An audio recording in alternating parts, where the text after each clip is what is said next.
Josh and Brian here for the Lionheart team at Coldwell Banker Realty, going over 2024 market stats of what happened in the Twin Cities here in Minnesota.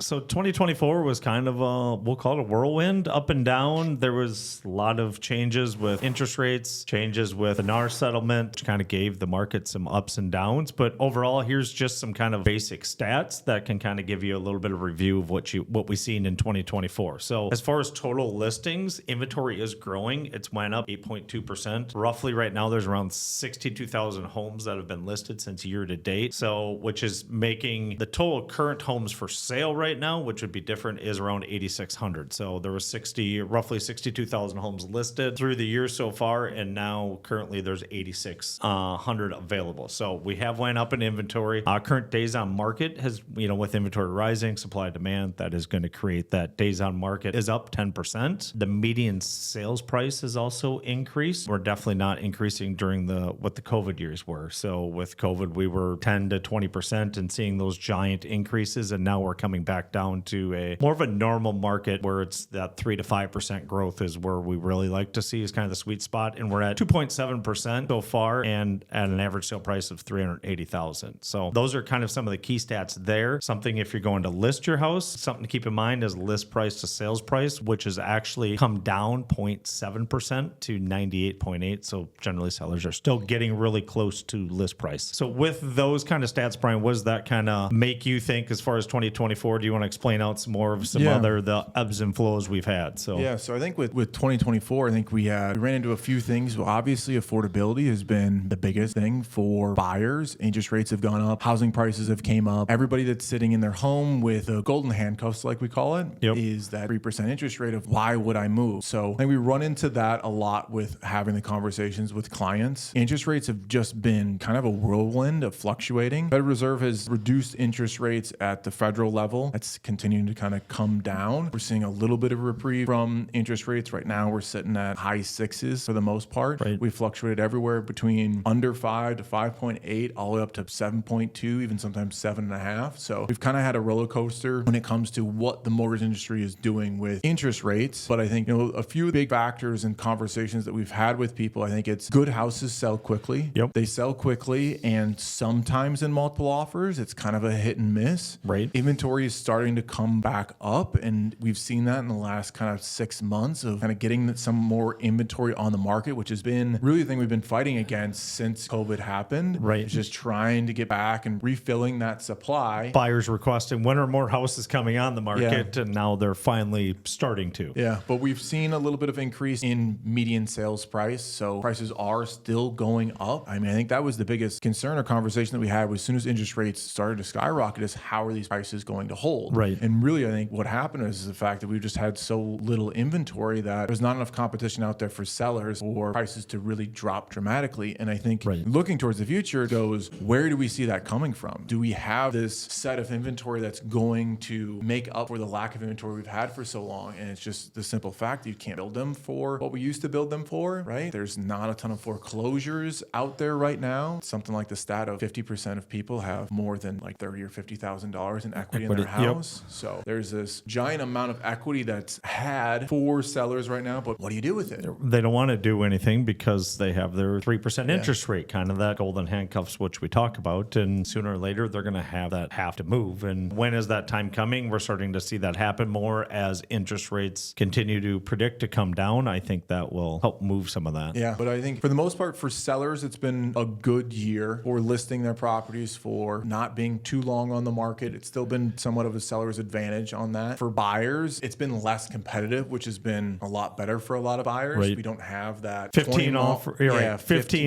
You got to run out there today and have your offer in by tomorrow. And inspections are coming back, requesting closing costs, down payment assistance programs, or sellers are starting to look at some of those other programs that are more favorable for buyers. Yeah. So I think overall, for the most part, it's better for buyers than it has been in a long time. And it's still good for sellers. So that's kind of how the 2024 market has gone so far this year. And stay tuned for our update on what we project to see for 2025.